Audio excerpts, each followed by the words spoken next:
योगेन चित्तस्य पदेन वाचां मलं शरीरस्य च वैद्यकेन योपाकरोत्तं प्रवरं मुनीनां पतञ्जलिं प्राञ्जलिरानतोऽस्मि आबाहुपुरुषाकारं शङ्खचक्रासिधारिणं सहस्रशिरसं श्वेतं प्रणमामि पतञ्जलिम् गुरुर्ब्रह्मा गुरुर्विष्णु गुरुर्देवो महेश्वरः गुरुः साक्षात् परब्रह्म तस्मै श्री गुरवे नमः हरिः ओम्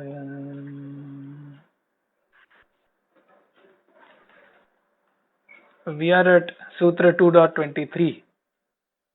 The sutra is Swaswami Shaktyoho Swarupopalabdhi Hetuh Sanyogah. So, the Swashakti and the Swami Shakti, which refers to the Drishya and the Purusha, and Swarupopalabdhi Hetuh Sanyogah. So, the purpose of Sanyogah, or the thing whose purpose is the attainment of the Swarupa or the true nature of the two, of the Drishya and the Purusha, which means the Swa Shakti and the Swami Shakti. The one whose purpose is that is Sanyogaha, or that is the conjunction, so to speak, of the Drishya and the Purusha, of the Prakriti and the Purusha. Then we started looking at the Bhashya, and there was some discussion about what is Bhoga, what is Apavarga, and so on. Then what is Darshanam, which leads to Viveka Khyati. And then we said, okay, then there was the Darshanam itself is not the cause of moksha. Natra Darshanam Moksha Karanam. Then the question was, what is this moksha and what causes moksha? So the Adarshana Bhavaha, the going away, the ceasing of Adarshanam, that leads to Bandha Bhavaha, the removal or going away of bondage, and that is moksha. So the moksha is not something that is created or that emerges, but it is the removal of the Adarshanam, the removal, the consequent removal then of the bondage, that is moksha. Then the question was put, what is this Adarshanam? Kim cha idam Adarshanam? Asks Vyasa. Kim cha idam Adarshanam nama? And like I told you, there were 8 alternatives that will be listed, out of which in the previous session we had seen 4. So I'll quickly go through those 4. The first one was Kim Gunanam Adhikaraha? Is it the sway of the gunas or the activities of the gunas, the Sattva Rajatama gunas? Is that Adarshanam? The second was Ahosvid Drishirupasya Swaminaha Darshita Vishayasya Pradana Chittasya Anutpadaha, which means, is it the fact that the Darshanam does not come about? So it is the lack of coming about of the Darshanam, of the nature of the Purusha, and the difference between the Drishya and the Drashta, or the lack of emergence of Viveka Khyati. Is that a Darshanam? That was the second. The third was Kim Arthavatta Gunanam. So is it the purposefulness or the gunas having a purpose? Is that what is a Darshanam? And then we've seen the fourth one, Atha Avidya Swachittena Saha Niruddha Swachittasya Utpatti Bijam, which means fourth was, is Adarshanam, is it Avidya? And what kind of Avidya? What is this Avidya? That which goes away along with the Chitta. Swachittena Saha Niruddha. When the Chitta will be Niruddha and goes away, at that time the Avidya goes away. And Swachittasya Utpatti Bijam. It is also the seed that causes the Chitta to be formed, because the Avidya Rupi Vasana is sort of the essential structure of the Chitta. So is that what is Adarshanam? So that was the fourth option. Now today we will continue and to see what are the other options that are being considered by Vyasa. Now just to step back, why might Vyasa be listing all these options and how do we learn all this?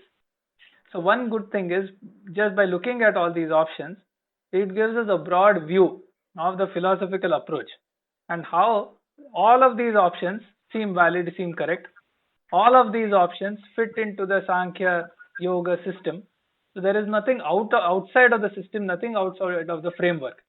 So now what we are saying is this nuanced thinking, the refined thinking, which is known as Parishkaraha, where out of all these options, all of which look correct, all of these seem valid, how does one pick one? And how does one differentiate? And what is the level of the refined thought that goes through all this?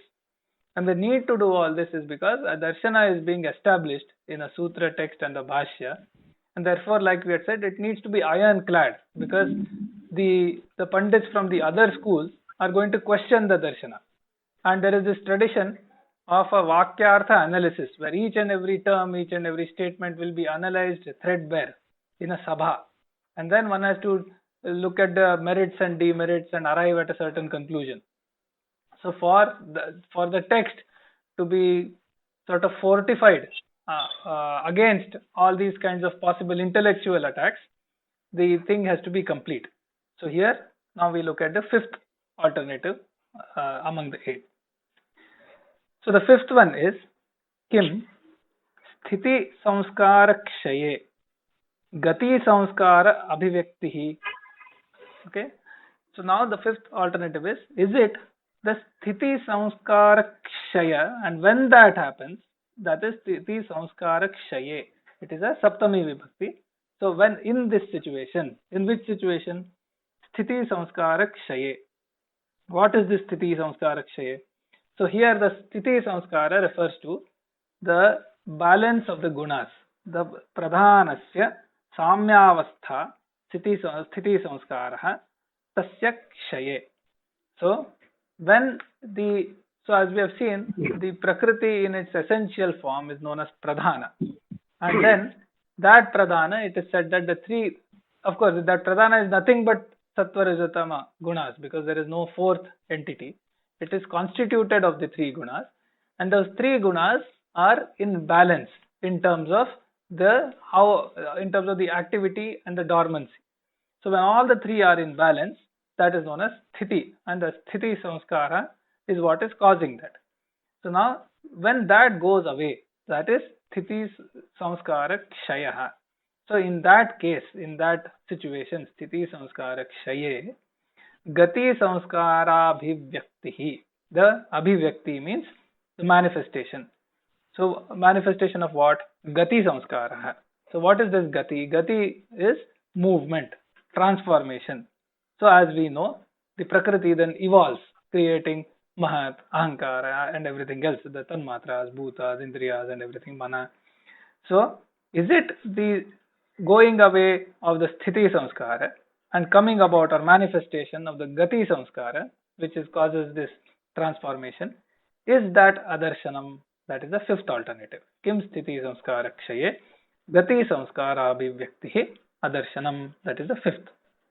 Now, Vyasa takes sort of an interesting digression at this point within the fifth while discussing the fifth alternative, by bringing about a certain viewpoint which can be considered an opponent's viewpoint or a question being put. So Vyasa says, Yatre edam muktam, where it is said, Pradhanam sthityaiva vartamanam vikarakaranaad apradhanam syat tatha gatyaiva vartamanam vikara nityatvad apradhanam syat. So here what is being said? So this pradhanam, pradhana is also the moola karanam, the basic cause of everything, and therefore the term pradhanam. So the ultimate basic cause is pradhanam. Now the thought being put is, this pradhanam sthitya eva vartamanam, which means if it is always existing in a state of sthiti, which means a state of perfect balance of the sattva rajatama, where no transformation is happening, nothing is happening, pradhanam sthitya eva vartamanam vikara akaranat apradhanam syat. So now vikara akaranat apradhanam syat. So if it is always in balance, if it is always steady, if it is always a changing, non-changing, if it is always non-changing and if it is always in balance, then vikara akaranat, because there is no change, because there is no transformation, then this pradhanam will become apradhanam syat, because the name or the title of pradhanam is because it is the ultimate cause of everything, moola karanam. Now, if it is going to be permanently in balance and not cause any transformation, then there is no point of calling it pradhanam. Might as well call it apradhanam. That is the objection being put here. Pradhanam sthitya eva vartamanam vikara karanat apradhanam syat. Then, okay, then we say, okay, let it not be always in balance, let it be always changing, and then that can be called pradhanam. Again, there is an objection there. Tatha, similarly, gatyaiva means gatya eva vartamanam, always being in movement. If it is always changing, tatha gatya eva vartamanam vikara nityatvat apradhanam syat. If it is always changing, if it is never constant, never steady, again then it cannot be pradhanam, it cannot be sort of the ultimate karanam, because it is just a ever changing entity at that point, which is vikara nityatvat, because it is always changing. So nityabhutam vikaram yasya tat vikara nityam. So because of that, because if it is the nature of permanent transformation, then it is nothing to be called pradhanam or anything special there, because it is an always changing entity, non-permanent, not the ultimate satya anymore. So even if we accept that it is always in balance, we cannot call it pradhanam. If we accept that it is always in movement, again we cannot call it pradhanam. Therefore, says Vyasa, ubhayatha cha asya pravrittihi pradhana vyavaharam labhate nanyatha. So this vyavaharam is a sort of a very important concept in the sort of the Indian way of thinking, the Indian philosophy.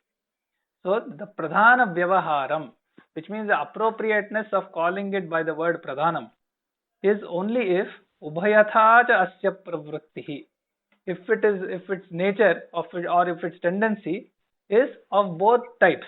Which both types? One is of the sthiti, of being in balance, and one is of movement, being ever changing. Only if both of these are true, then it deserves the label pradhanam. Otherwise, it does not deserve to be called pradhanam. That is what is being established here. So neither sthiti alone can entitle it to be called pradhanam, nor gati alone can entitle it to be called pradhanam. It has to be both. Sthiti and gati, it has to have the ability to have both these states. Ubhayatha pravrittihi. Only then pradhana vyavaharam labhate.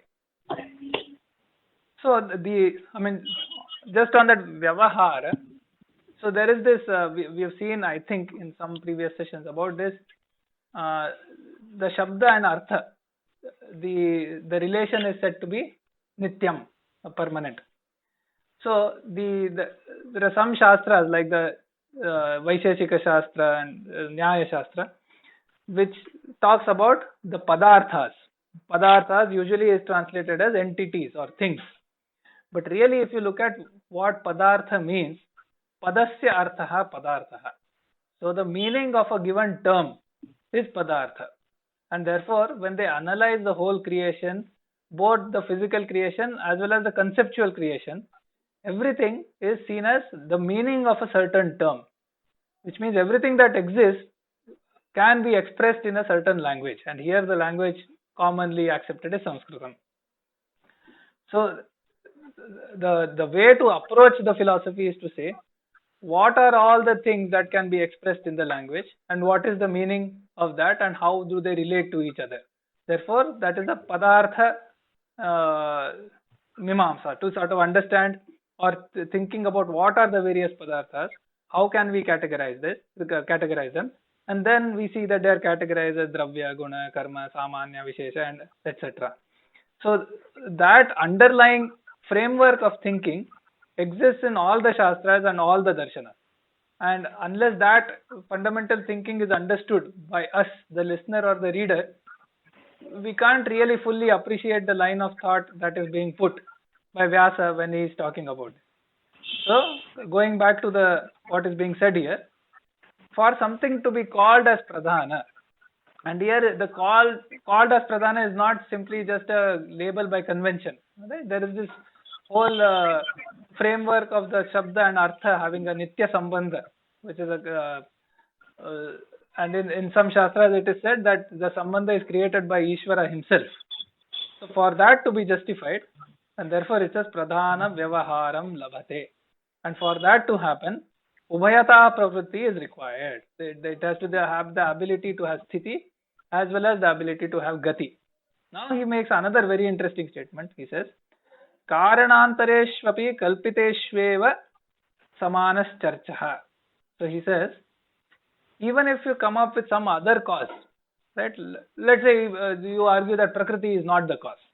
Okay, even if there is some other cause that is being considered. So in different shastras there are different causes. The Vedanta will say it is all Parabrahma. The Brahma is the cause of everything. Some other shastra, one flavor of Vedanta will say that Ishvara Maya is the cause of all this creation. Something else, Nyaya Vaisheshika will say, oh, the Paramanu, so that is the cause of the creation. So Karanantareshu api, even if it is another cause being considered, Karanantareshu kalpiteshu, being considered, being imagined. Samanascharchaha, a similar thing will still apply. What similar? That it has to have the gati pravritti as well as the sthiti pravritti. Only if both of them are true can it be called the moola karana or the pradhana. So this is a slight aside or a slight digression for Vyasa to establish that if something is to be considered as a moola karanam, what has to be its nature and why. So that by the sthiti gati argument, Vyasa has established that, and in some sense also opened the door to say, okay, you are free to imagine or conceptualize some other karanam. Whatever you conceptualize, it needs to satisfy these constraints that have been laid out by me, says Vyasa. So those are the constraints being considered.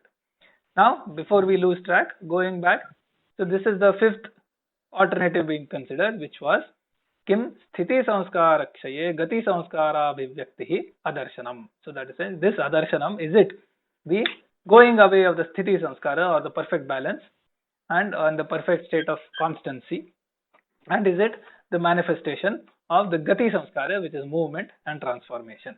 So this was the fifth alternative. So this sutra is commencing to tell us Swashakti, Swami Shakti, their conjunction is for Swarupopalabdhi, Swarupa of Druk Shakti and Swarupa of Darshana Shakti.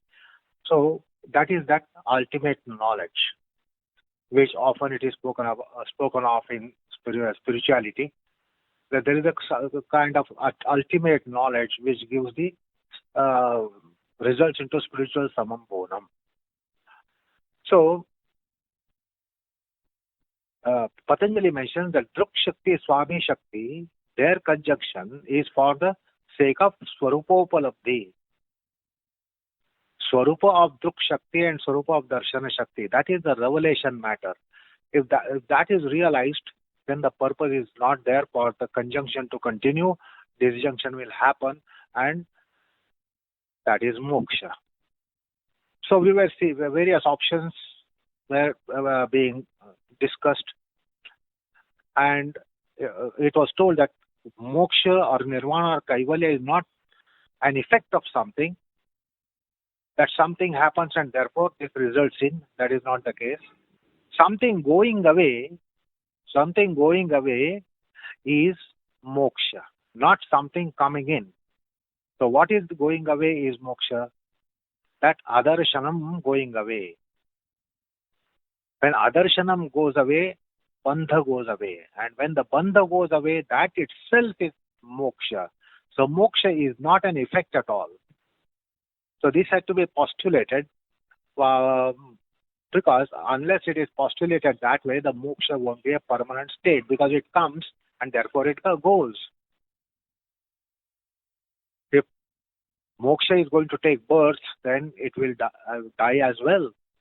So in order that such a thing is not there, Vyasa clarifies the ajnanam, adarshanam going away that itself is bandha bhava. All the bondage shackles fall apart. They are cut asunder. And then that itself is liberation. Now, this conjunction has taken place, has been there from time without beginning. But when it is from time without beginning, we have two phases. There is pralaya and srushti. We have the term pralaya, we don't use the word deluge. Deluge is not ultimate state in end of the creation. So that's why we have got the word pralaya, laya, absorption. So all manifest things slowly go back into their cause. The causes go into their causes go into their causes, and then the causes go into their cause, which is the first cause, primordial cause, that is called pradhanam. So we don't have the concept called which is called deluge. We have the concept called laya, sarga and laya. So there have been several creations and several dissolutions. So this conjunction of Swashakti, Swami Shakti has been going through all the various cycles. Innumerable cycles have gone by. Countless cycles have gone by. It's not that as we have idea in present world that at some point in time creation was triggered and there onwards creation has been there. And now it is continuing for what is about 16 billion light years. So we have this cyclic concept, not a linear concept. In the cyclic concept, the sarga and laya are going to occur like day and night cycles. So it has been there through all these cycles. It doesn't need creation manifest for this conjunction to be there. Even if there is no creation, prior to creation and after the creation, there will be this conjunction. That's why it is from time without beginning. Now we see that Adarshanam plays a role while it is a manifest phase. Ajnanam, lack of knowledge, or illusions, delusions, they exist while the creation is in place. But before the creation, there is that laya. And after the end of this creation, there will be laya. So laya will be on either sides of a creation phase where we have manifest universe and where we exist and we have our civilizations. But the conjunction is there even before onset of civilization and after the end of civilization.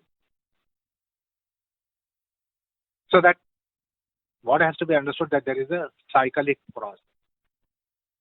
So therefore one of the options mentioned that it has been there whether the universe is in the manifest phase or unmanifest phase, phenomenal phase or noumenal phase. That conjunction is there. And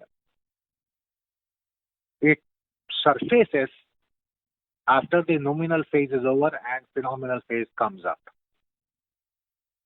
Now, this pradhana, which is the primordial cause, first cause, it is said to be having two potentials or two samskaras, gati samskara and sthiti samskara. Now, in pralaya avastha, when it is avyakta avastha of the creation, when it is noumenal, it is because all the three gunas, which are material cause of this universe, is in equilibrium.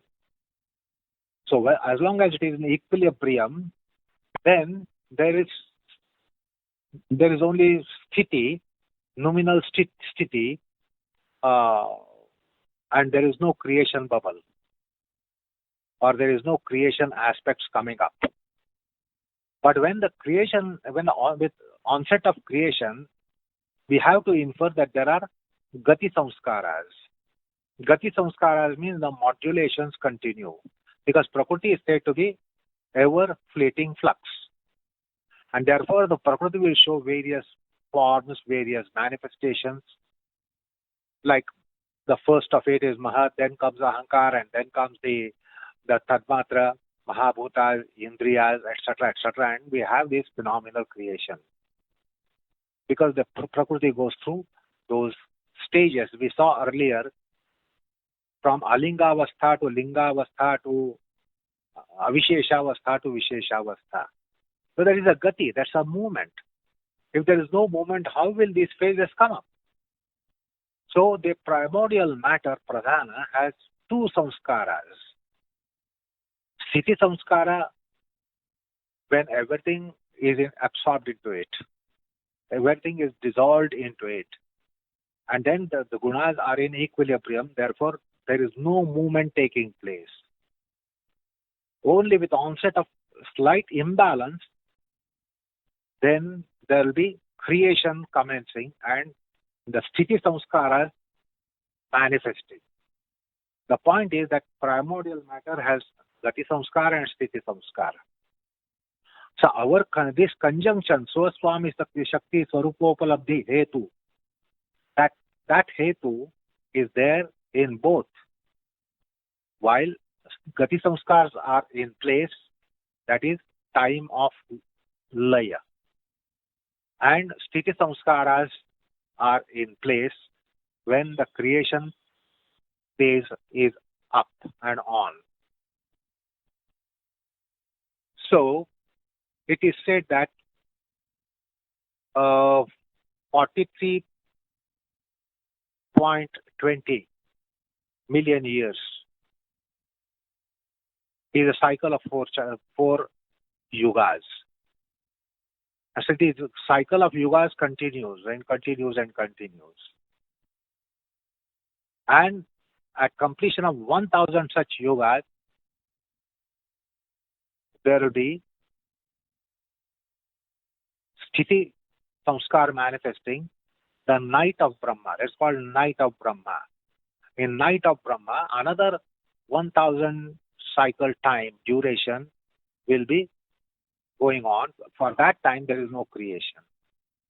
So we have been in this phase of Kalpa having 432 million years of Brahma's day and 432 million years of Brahma's night. So put together is 8.64 billion years. So half of it is laya, where there is no creation, when the gunas are in equilibrium. And for another 4.32 billion years, there will be sarga, creation. And then that will be gati samskaras. Because unless the primordial matter goes to linga matra, there will be no creation. From alinga to linga matra, there must be that step taken. And when that step is taken, then it continues. The momentum will be going through until Vishesha comes up, and after Vishesha comes up, Dharma Lakshana Avastha Parinamas trigger, and the Sarga continues. The point is, this Sanyoga has been through all this. This is what is being mentioned. It is not in the microcosm that this union is creating, has taken place. It is on that cosmic scale it is taking. And now, therefore, the cause has to be traced in this pradhana. The cause of conjunction has to be traced in pradhana, which has two phases. And therefore, he explains two phases, which he explained to you. And even if Prakriti is not believed to be material cause of the universe, if some other causes are believed to be the cause of universe, where in our philosophical system we have Prakriti Karanavada, Paramanu Karanavada, Ishvara Karanavada, Brahma Karanavada, Maya Karanavada. So all these are said to be viewpoints to designate or point out the source matter of creation. So whatever is the source matter of creation, Vyasa says there must be these two samskaras. Whether you accept, whether you endorse with Prakriti Karanavada or Brahma Karanavada, Prakriti Karanavada or Maya Karanavada, Prakriti Karanavada or Paramanu Karanavada, Prakriti Karanavada or Ishwar Karanavada, the two samskars must be accepted. Because if you say that Pradhana is only Sthiti and there is only Sthiti samskar in it, then we will never have creation phase. And if you think creation itself is creation, and in that case the creation will be endless. The creation will not find its terminal condition. So both the samskaras must be there in the source cause. Whatever is the source of creation, whatever is considered to be cause of source, as a source of all creation, it must have two samskaras. Those are called Gati samskars. Gati means movement. Unless there is movement, there is no transformation and change. And Sthiti samskar means having no movement, cessation of all movements. And if there are cessation of all movements, there will not be transformations. So therefore, Sthiti Karana is not the cause of universe. Gati Karanavad is not source of universe, but the both together. Wherever these two samskars are there, that is the source cause. You see, because we have to get darshanam. And now this is an important factor for darshana. Because darshana is going to remove adarshana. Adarshana is going to end the bandha. End of bandha is going to be moksha. So this is the component of the darshana, which is going to cause end of adarshanam. So that is why this knowledge of some cosmic aspect becomes important. From where are we, if this question is put? It is naive and childish to say that you have come from parents, because they are not the first cause of us. We have been existing from time without beginning. So, somewhere primordial cause becomes important in darshana, in that viveka, in that jnana, in the ultimate jnana process. We must be aware of the source of creation, because we are part of creation. Therefore, we can't turn blind eyes towards the source of creation, the first cause, etc. And that's why this is a matter of darshana. Because when the darshana has bloomed and blossomed, it is going to remove adarshanam.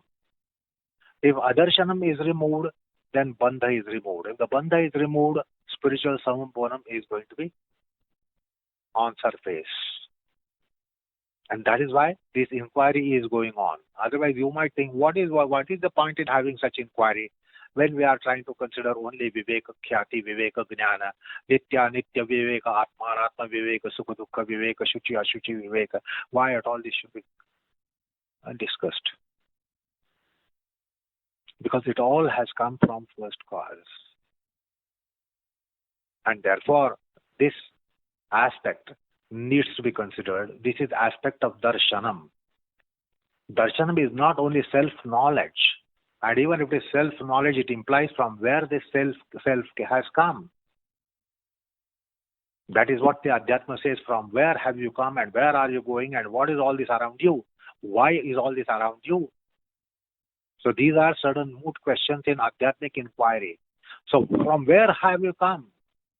From the first cause, which has Gati Samskar and Sthiti Samskar both. And this conjunction has gone through so many Sthiti phases and Gati phases.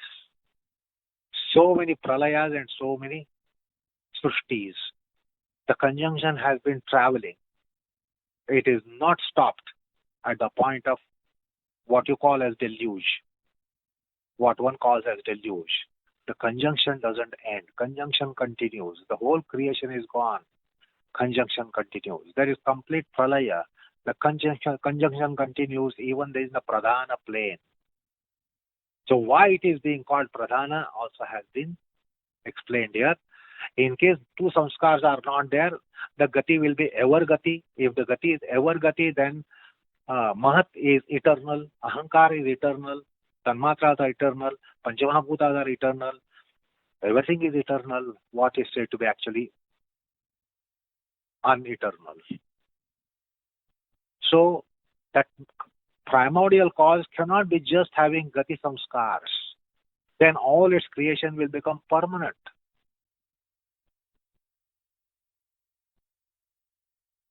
And therefore, it has to be deemed that there are sthiti samskars as well, so that the day-night aspect of Brahma is in place, which is the reality.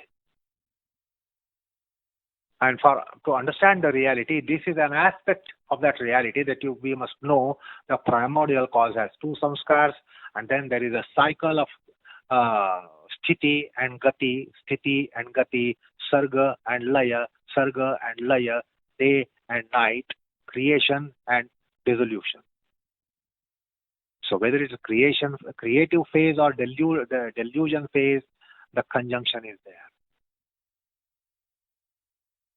So in order to explain that the conjunction has not taken place at a point in time, then in that case it would have gone by itself, because something that has come into existence is going to become extinct. So that we don't have to do anything for liberation. If we are in bondage, it's going to go sometimes and the liberation is going to happen. But that is not the case. Bandha has to go, otherwise we will be caught in the cycle. And that's why the cycle has been depicted here, shown here, and that is an aspect. Realization or understanding that concept of cyclic process in creation and dissolution must be understood. That's a part of darshana. That's one of the factors in darshana. And therefore that has been mentioned. And pradhana, why it is pradhana is mentioned, otherwise it would be apradhanam. If all its effects are permanent, then the bandha is going to be permanent. And therefore there is no way to be going for nirvana or kaivalya or moksha, so that they all become redundant, useless. So that detonates the adhyatma, that detonates the paramartha. The idea that this is eternal, whatever is there, it is eternal, and our bondage is eternal. We are ever in bondage, and there is nothing like liberation. So, in order that such arguments also should not come up, all these things have come in discussion. So, sthiti samskar, gati samskar. Whatever is the cause of this universe, these two samskars must be accepted. Whether you accept Prakriti Karanavada, you reject Prakriti Karanavada. Because there might be some philosophies, there are some philosophies who reject Prakriti Karanavada. They have other Karanas which we listed. But these two samskars are there. So understand why this discussion has come. Otherwise you might think it is irrelevant. We are trying to go for liberation, moksha, viveka, khyati, etc., and why at all this has to be mentioned. But this is part of darshana. That is why it has come in. And darshana is going to remove adarshanam. Adarshanam is going to break away all bondages. And breaking all bondages itself is going to be liberation or moksha or kaivalya. So that is why the seemingly unnecessary discussion has come in, but it is not unnecessary. So try to understand the value of what has been said and what is being discussed. It is very much part of jnana. It is very much part of paramartha jnana, very much part of adhyatma jnana or essential jnana, quintessential jnana. Okay. Yeah, so we now start on the sixth alternative. We finished the fifth. The sixth one is Darshana Shaktireva Adarshanam Ityeke. So some say that the Darshana Shakti itself is Adarshanam. So now, what is this Darshana Shakti? So it has been said, Purushaya Atmanam Darshayitum Yakshamata Sa Darshana Shakti. This is from, I think, Tattva Visharadi. So, the ability to show itself to the Purusha, that ability, Yakshamata, Kshamata means ability, Sa Darshana Shakti. Because the Drishyam or the Prakriti has the ability to present itself to the Purusha. That particular ability is Darshana Shakti. So Darshana Shakti Reva Adarshanam. That ability itself is Adarshanam, says some. Then Vyasa says, Pradhanasya Atmakhyapanartha Pravrittiriti Shrutehe. So there is a Shruti Vakyam. A Shruti means not part of any Smritis, it is part of the Vedas themselves. The only thing is, this particular statement is not found in any of the extant that are still found, still existing Vedic repositories. So it is said that this is possibly part of something that is no longer to be found. But the line quoted is Pradhanasya Atmakhyapanartham Pravritti. So whose Pravritti? The Pradhanas Pravritti. The Pravritti means sort of the tendency and ability. Which pravritti? Atmakhyapanartham. To have oneself to be known, to make oneself to be known. Atmakhyapanam. So Atmakhyapanartha pravritti iti shrutehe. And therefore, this particular, given that this tendency exists or this ability exists in the Prakriti, that itself is Adarshanam, is this alternative. So further he elaborates, Sarva Bodhya Bodha Samarthaha Prak Pravrittehe Purusho na Pashyati. So the Purusha is being described as Sarva Bodhya Bodha Samarthaha. The ability, the one who has the Samarthyam, the ability, the capability. Which Samarthyam? Sarva Bodhya Bodha. So the ability to understand whatever that can be understood. Everything that can be understood. The one who has that ability is the Purusha. So Sarva Bodhya Bodha Samarthaha Purushaha. So what about him? Prak pravrittehe na pashyati. Before this particular pravritti that we talked about, the pravritti of the drishya to show itself, of the pradhana or the prakriti to show itself to the Purusha, before that, prak pravrittehe, before that pravritti, na pashyati. So even though Purusha has this ability of sarva bodhya bodha samarthyam, the Purusha does not see before that pravritti arises. Which pravritti? The pravritti of the pradhana to show itself.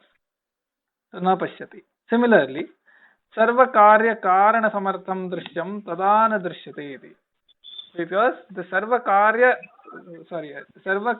karana samartham. Just like the Purusha is the sarva bodhya bodha samarthaha, the pradhanam is sarva karya karana samartham. The one that has the ability to transform itself into everything that it can get transformed into. Sarva karyam. Karyam means which comes about from a karanam, effect. Okay, so sarva karyam is all kinds of effects.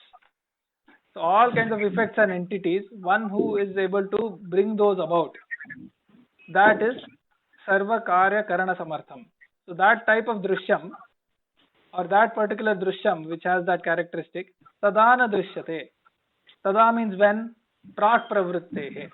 Before this pravritti to show itself comes about, that particular drishya is not seen.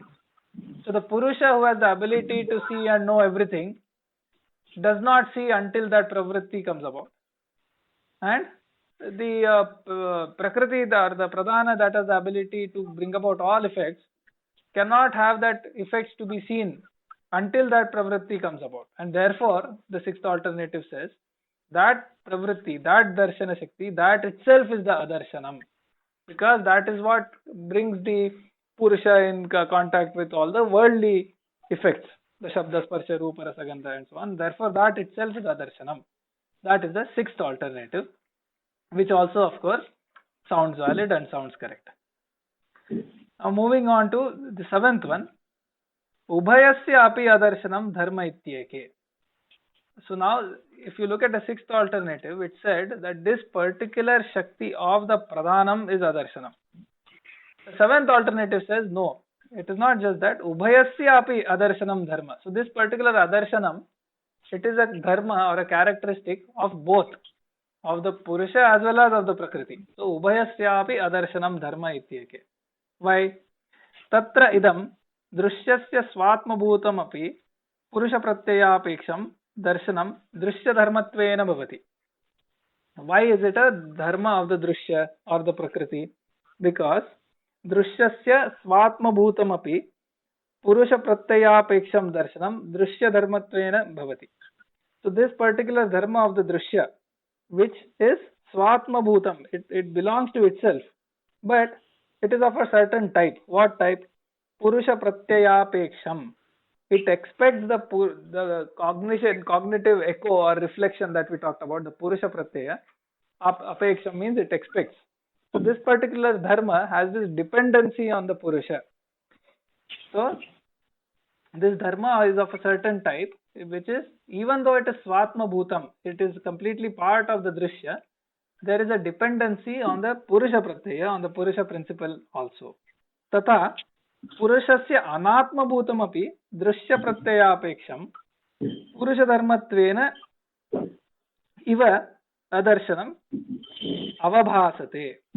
So even though it is not the part of the Purusha, Anatma Bhutam, it is not part of the nature of the Purusha, but Drishya Pratyayapeksham, because that dharma has this dependency on the Purusha getting the Pratyaya or the cognitive imprint of the Drishya, Purusha Dharmatvena Iva Adarshanam Avabhasate. It appears as though it is a characteristic or the dharma of the Purusha, because it, as we have been using the terms, it gets reflected or echoed on the Purusha.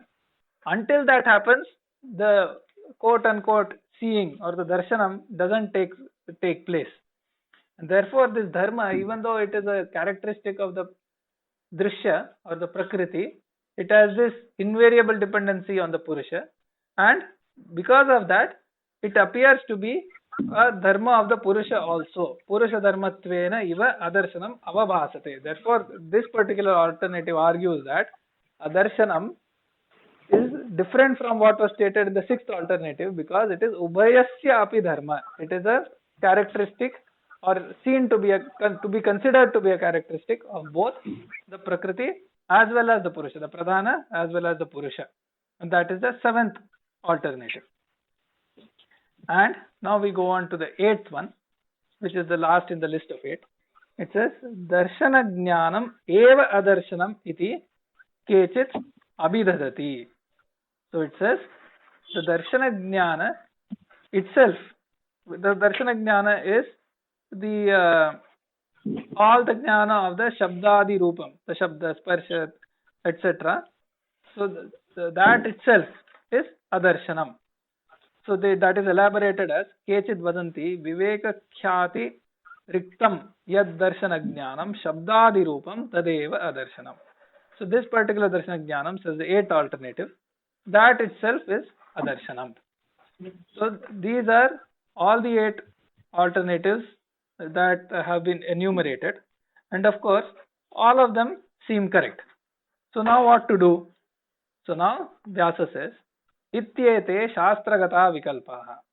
So he concludes saying, okay, these are all the alternatives given from the Shastras. One can glean from the Shastras. These are the eight alternatives.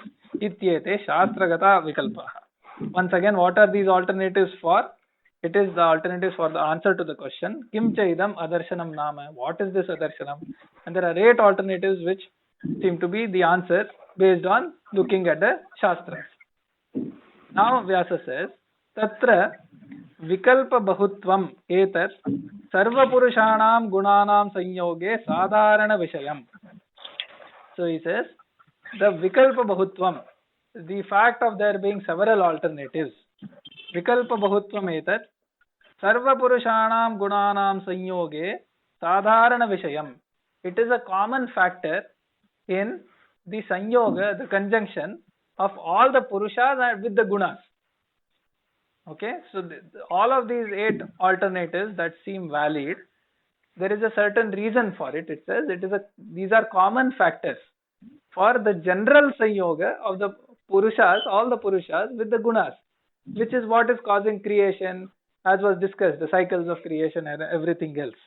And then before introducing the next sutra, Vyasa makes a very useful statement. He says, Yastu pratyakchetanasya swabuddhi sanyogaha. He says, okay, this is a common factor for the sanyoga or the conjunction between purushas and gunas in general.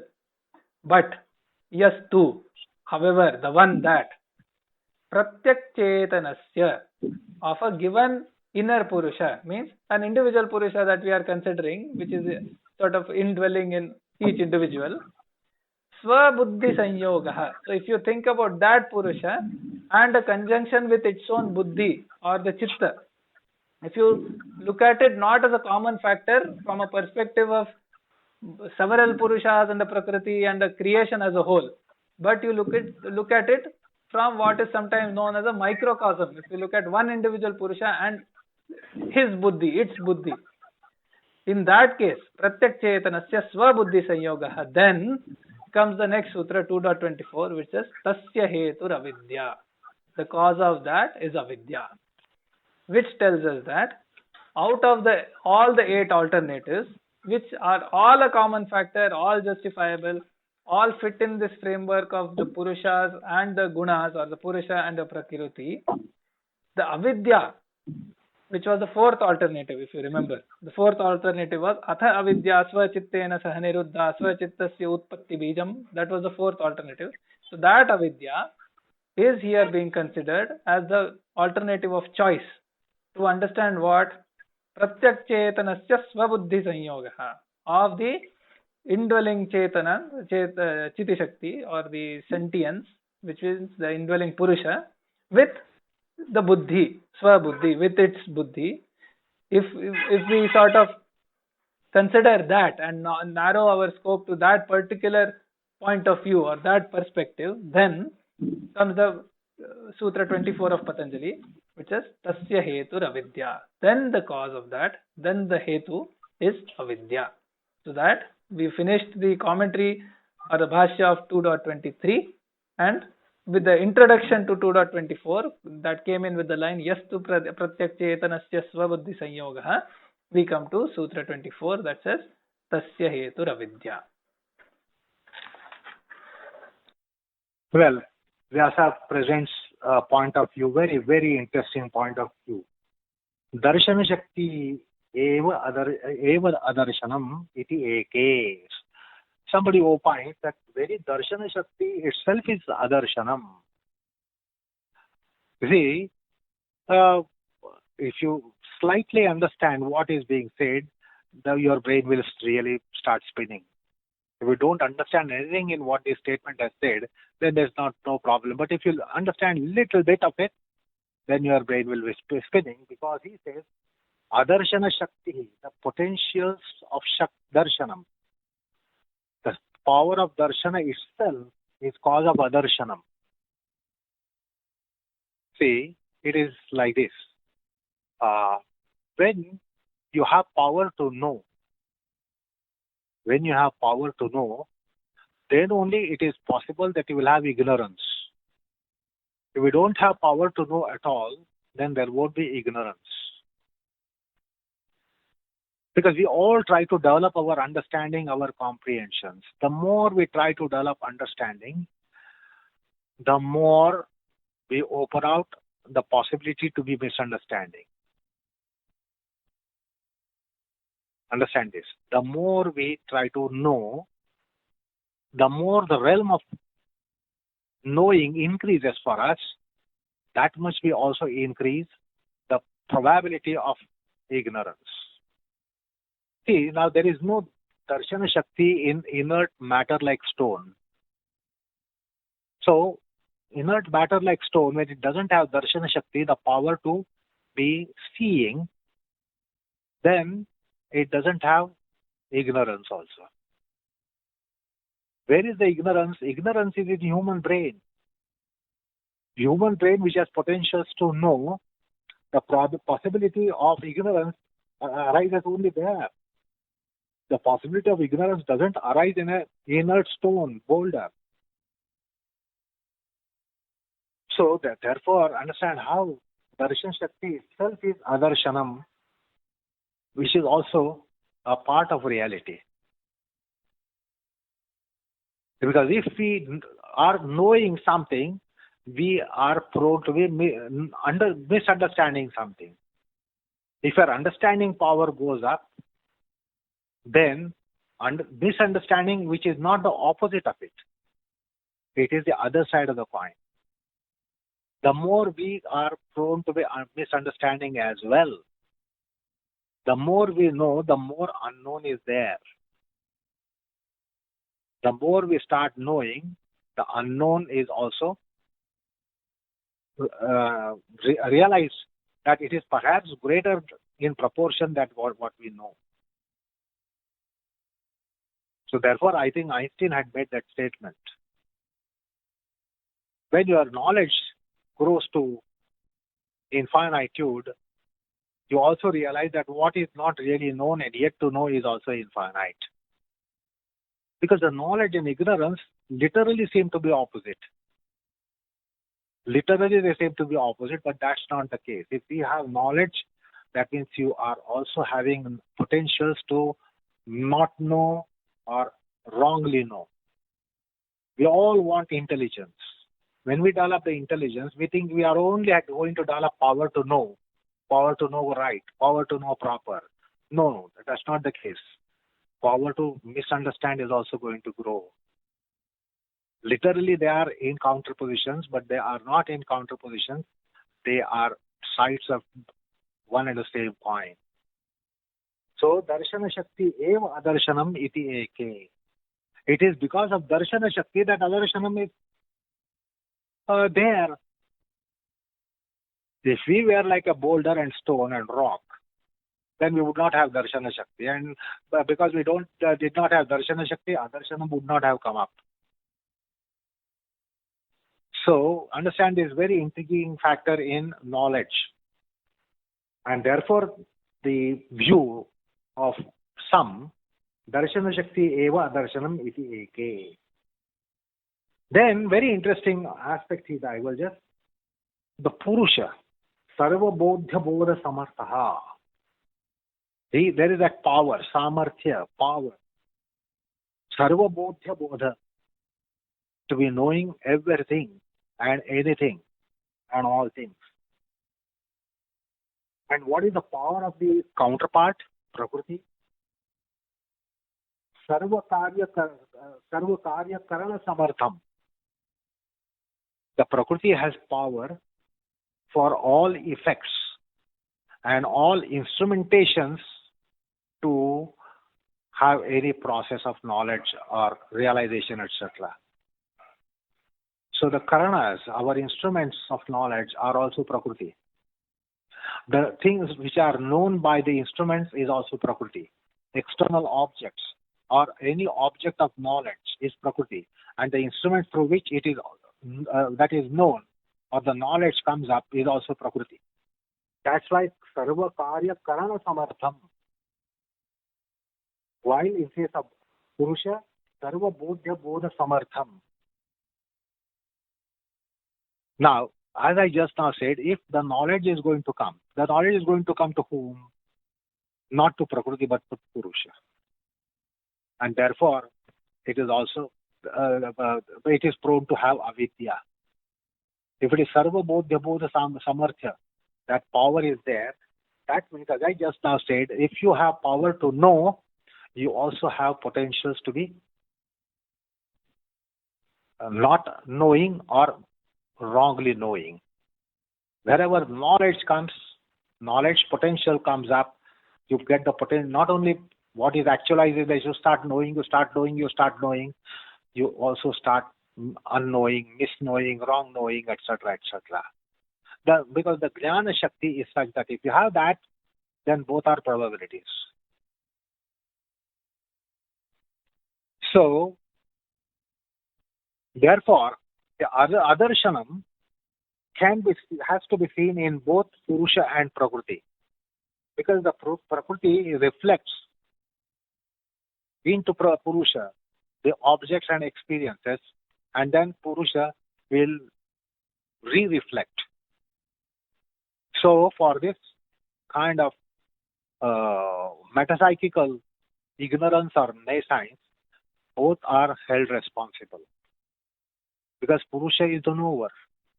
Now, since it is knower, this aspect of misunderstanding or avidya is going to occur. So, Purusha Tattva is also responsible for this conjunction to happen, and Prakriti also is responsible for the conjunction to happen. Unless Prakriti shows, in the earlier statement you saw, unless the Prakriti shows, Purusha cannot see. So, Uvayasya api adarshanam. Somebody opines that this adarshanam is not only, as you think that ignorance is only in an intelligent principle. You can't see ignorance in unintelligent principle. Intelligent principle only will have ignorance. But that is not true. Because of this wedding of the two, conjunction of the two, both are equally responsible. So, Vayasya api adarshanam dharma iti. That adarshana dharma in both. And therefore, the pradhana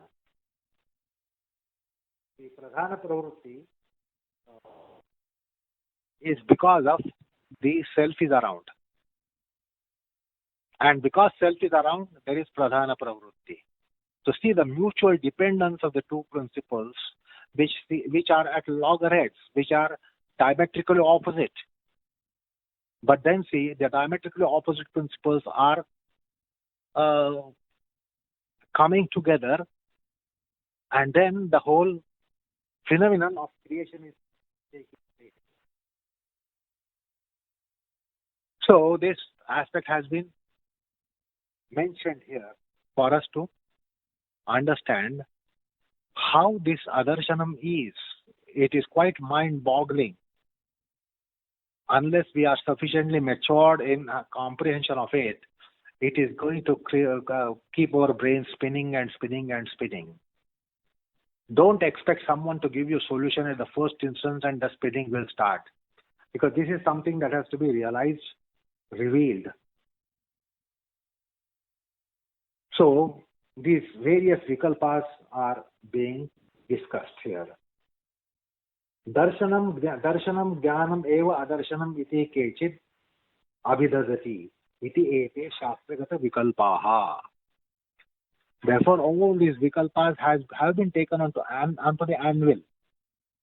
Tatra vikalpa bhautvam etat sarvapurushanam gunanam sanyoga karanam vishayam. So ultimately, this conjunction has to be seen as microcosmic between an individual self and the Prakriti around it.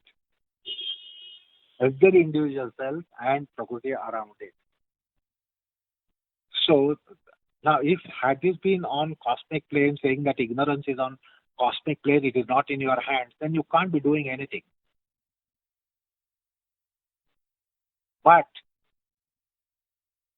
Vyasa is telling us that on microcosmic plane, it is that individual self and the Prakriti which is woven around it for the manifestation, that is the major cause for which we can be fighting up. You can't be fighting with a cause which is there in primordial matter. What will you do there? And therefore, you will not be able to have means of liberations at all. In order to postulate that there are means of liberation, he says it is in microcosm. Each individual self, each one of us have individual self, and each one of us have Prakriti coatings around it. And therefore, understanding that overcoming the aviveka there is the means. We have to have the viveka in this microcosmic structure, and then we will have liberation on macrocosmic plane. So we don't have to do anything in pradhana. Let me handle pradhana tattva and then try to be getting liberated, then that would be improbable. Therefore, Vyasa tells us, where is this real conjunction to be fought?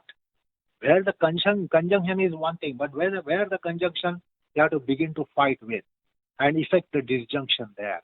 It is within oneself. So that is sadhana which has to take one within oneself is only the means. It is our individual avidya, it is my avidya which is causing bondage for me. It is not your avidya causing bondage for me. It is not the somebody else's avidya or collective avidya causing bondage to me. My avidya is causing bondage to me. So I have to turn unto myself, look into myself. So that's why the discussion of all these vikalpas has taken place in order to postulate that moksha is eternal and moksha is possible by not it coming into existence, but what already is there has to go. If that goes, then there is a moksha. So these postulations are so important for moksha nityatva and also probability of the bandha ending.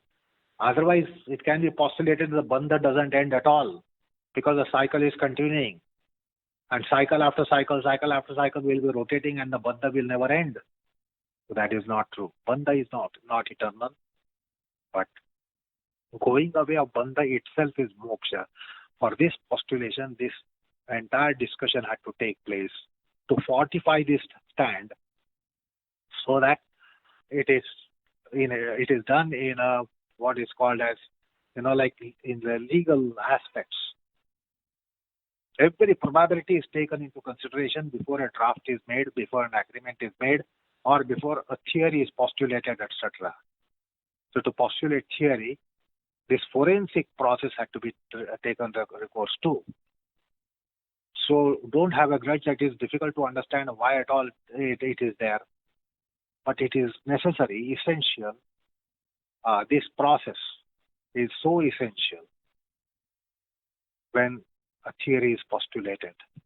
Like you can't argue that why the contract has been drafted in such a difficult language when we simply decided to enter into agreement.